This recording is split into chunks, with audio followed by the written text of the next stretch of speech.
रामू का पढ़ने में बिल्कुल मन नहीं लगता था।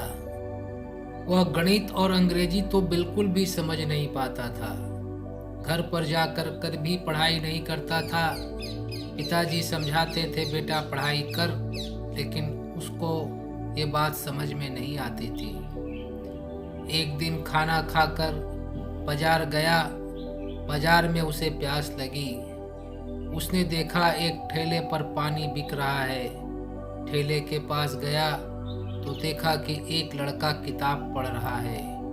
उसने पानी का गिलास लिया और उस लड़के को 20 पैसे का सिक्का दिया और लड़के से पूछा, तुम ये कौन सी कहानी की किताब पढ़ रहे हो? लड़के ने जवाब दिया, मित्र, ये कहानी की किताब नहीं है, ये क्लास 10th के अंग्रेजी की किताब है। रामू ने आश्चर्य से पूछा, अरे भाई, तुम पानी बेचने वाले ये अंग्रेजी की किताब क्यों पढ़ रहे हो? क्या लाभ? तुम्हें तो पानी ही बेचना है। उस लड़के का नाम गोपाल था। उसने रामू को बताया, मेरे पिताजी की कपड़े की दुकान थी।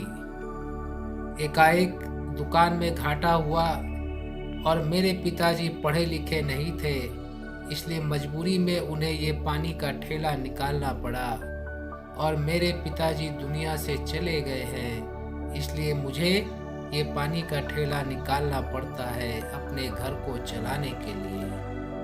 रामू ने गोपाल को बताया, मित्र, मेरे पिताजी की भी कपड़े की दुकान है और मैं ये सोचता हूँ कि जब मुझे बड़े होकर कपड़े की दुकान पर ही बैठना है तो ये पढ़ने से क्या लाभ। गोपाल ने बताया, मेरे पिताजी मुझे पढ़ाना चाहते थे क्योंकि उन्हें नहीं पढ़ने का दुख था और वो चाहते थे कि मैं पढ़ लिख कर आगे बढ़ूं। इसलिए मित्र, पढ़ने लिखने में ही फायदा है। रामू ने कहा, हाँ गोपाल, मैं तुम्हारी बात समझ गया। समय का कोई ठीक नहीं है। कल को अगर हमारे पिताजी को भी नुकसान हो गया तो मैं क्या करूँगा?